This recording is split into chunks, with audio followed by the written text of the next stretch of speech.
بسم اللہ الرحمن الرحیم۔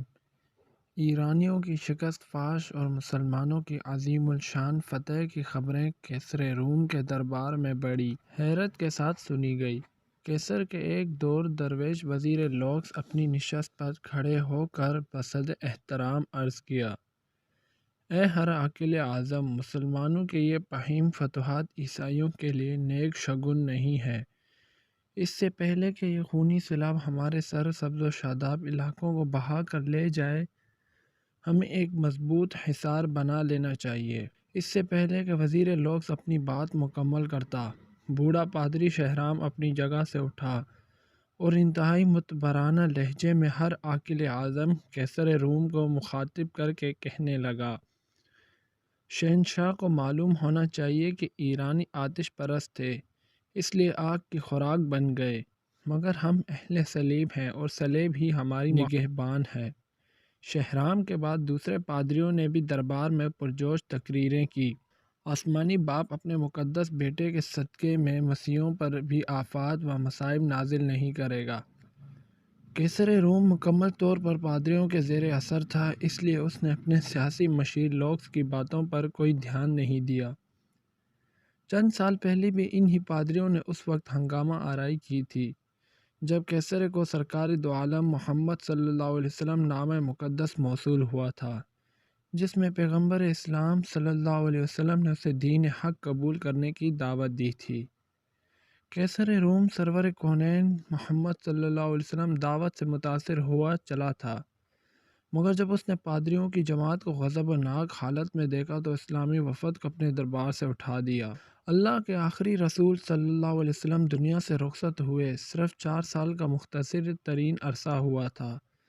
دنیا کے بڑے بڑے کاہن، نجومی، سیاست اور جنگ کے ماہرین سوچ بھی نہیں سکتے تھے کہ پیغمبر اسلام کے نام لیوا صحرا کے دامن سے نکل کر ایران جیسی عظیم طاقت کی بساط الٹ کر رکھ دیں گے۔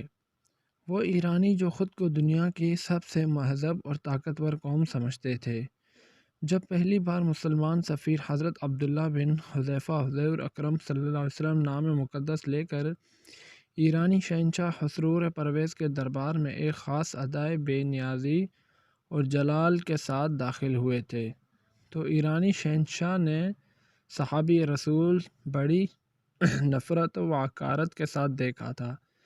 پھر خسرو پرویز نامہ رسول صلی اللہ علیہ وسلم چاک کرتے ہوئے پوری عرب قوم کو انتہائی ذلت آمیز لہجے میں مخاطب کرتے ہوئے کہا تھا: اے سو شمار چھپکلی نما جانور کا گوشت کھانے والوں اور اے اونٹ کا دودھ پینے والوں۔ پھر جب ناکام سفارت کے بعد حضرت عبداللہ بن حذیفہ نے رسالت باب صلی اللہ علیہ وسلم خدمت اقدس میں حاضر ہو کر نامہ مبارک سے چوک کرنے کا واقعہ سنایا تو سرور کونین صلی اللہ علیہ وسلم نے فرمایا: خسرو نے میرا خط چوک نہیں کیا، اپنی حکومت کے ٹکڑے کر دیے۔ چند روز بعد ہی خسرو پرویز کے بیٹے شیرو نے بڑی رحمی کے ساتھ اپنے باپ کو قتل کر ڈالا۔ پھر چند سال بعد حضرت عمر فاروق رضی اللہ تعالیٰ عنہ نے ایرانی سلطنت کے مضبوط ترین ستونوں کو کسی کیسر روم کا وزیر لوکس او سے واقعے سے باخبر تھا، اس لیے اس نے بھرے دربار میں مسلمانوں کی فتوحات اور یلغال کے سلسلے میں اپنے خدشات ظاہر کیے تھے۔ لوکس کا شمار اپنے وقت کے ذہین ترین افراد میں ہوتا تھا۔ اس کی جاگنے والی آنکھوں نے نوشتہ دیوار پڑھ لیا تھا کہ اب مسلمانوں کو رومیوں کی حریف طاقت بننے سے کوئی نہیں روک سکتا۔ یہی وجہ تھی کہ لوکس بار بار کیسر روم کو صورتحال کی سنگینی کا احساس دلانے کی کوشش کر رہا تھا۔ پادری شہرام کے جاسوس محل کے گوشے گوشے میں پھیلے ہوئے تھے۔ جب ان جاسوسوں نے کیسر روم اور وزیر لوکس کی خفیہ ملاقاتوں کی اطلاع دی تو پادری شہرام گہری سوچ میں ڈوب گیا۔ پھر اس نے وزیر لوکس کو سیاسی منظرنامے سے ہٹانے کی تدبیر سوچ لی۔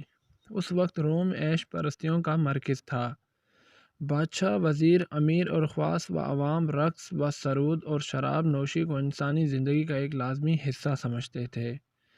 کیف و نشاط کی زندگی گزارنے پر کوئی قانونی اور اخلاقی پابندی عائد نہیں تھی۔ اپنے اسی ماحول کے زیر اثر وزیر لوکس بھی کیف و نشاط کا دلدادہ تھا۔ پادری شہرام نے اس کی اسی کمزوری سے فائدہ اٹھایا۔ ایک رات جب لوکس خوبصورت عیسائی رکاسا سوہن کا ہوشر برعکس دیکھ رہا تھا تو مسلسل شراب نوشی کے اثر سے اس کے ہوش و حواس زائل ہوتے جا رہے تھے۔ پھر اسی کیفیت میں لوکس نے سوسن سے رات کا آخری جام طلب کیا۔ سوسن ناز و عد لہراتی ہوئے آگے بڑھی اور اس نے دوسری زرنگا سرائی سے لوکس کا جام لہبریز کیا۔ اس صحرائی میں پادری شاہرام کے منصوبے کے مطابق ایک خاص زہر شامل کر دیا گیا تھا جسے بڑے سے بڑا طبیب بھی آسانی کے ساتھ نہیں پہچان سکتا تھا۔ شراب حلق سے اترتے ہی لوکس کی حالت خیر ہونے لگی۔ وہ شدید کرب کے عالم میں فرشی نشست سے اٹھا اور لڑکھڑاتی و جان میں رقاصہ پوچھنے لگا، سوہن، آج تو نے مجھے کیسی شراب پلا دی ہے کہ میرے دل کی دھڑکنیں قابو میں نہیں ہیں؟ سوہن کے احمر ہونٹوں پر قاتلانہ تبسم ابھر آیا۔ سلطنت روم کے عظیم وزیر ساقی بھی وہی ہے، جام و پیمانہ اور سرائی بھی وہی۔ شاید یہ موسم بہار اور چاندنی رات کا اثر ہے کہ شراب میں تیزی آ گئی اور نشہ عام دنوں سے زیادہ گہرا ہو گیا۔ لوکس کچھ اور کہنا چاہتا تھا مگر اچانک اس نے دونوں ہاتھوں سے اپنے دل کو پکڑ لیا۔ وزیر سلطنت کا چہرہ پسینے سے تر ہو گیا، پھر وہ شدید اذیت کے عالم میں چند قدم آگے بڑھا اور لڑکھڑا کر فرش پر گر پڑا۔ لوکس کی یہ حالت دیکھ کر رقاصہ سوہن مسلسل مسکرائی جا رہی تھی۔ وزیر لوکس بڑی مشکل سے اٹھ کر بیٹھا، پھر اس نے پوری طاقت سے چیخ کر کہا، جاہل اور ریاکار! پادریوں، تم نے اس شخص کو قتل کر ڈالا جو روم کا دماغ تھا۔ اب تمہیں خداوند ذرا کے قہر سے کوئی نہیں بچا سکتا۔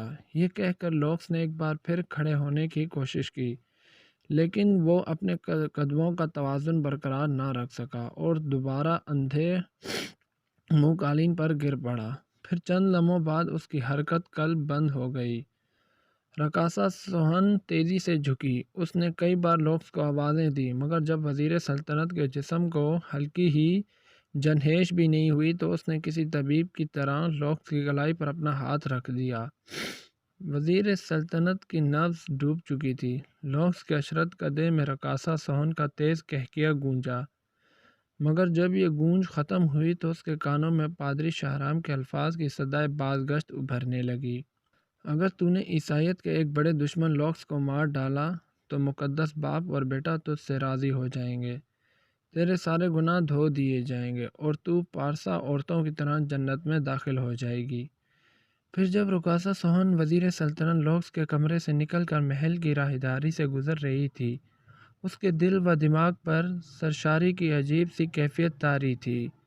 سوہن کو یوں محسوس ہو رہا تھا جیسے وہ جنت کسی وادی میں خرام ہو۔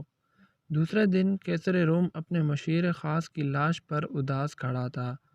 شاہی طبیب تمام تر کوششوں کے باوجود اس زہر کی نشاندہی نہ کر سکے جسے پادری شاہرام نے بڑی ذہانت کے ساتھ لوکس کے جسم میں داخل کرایا تھا۔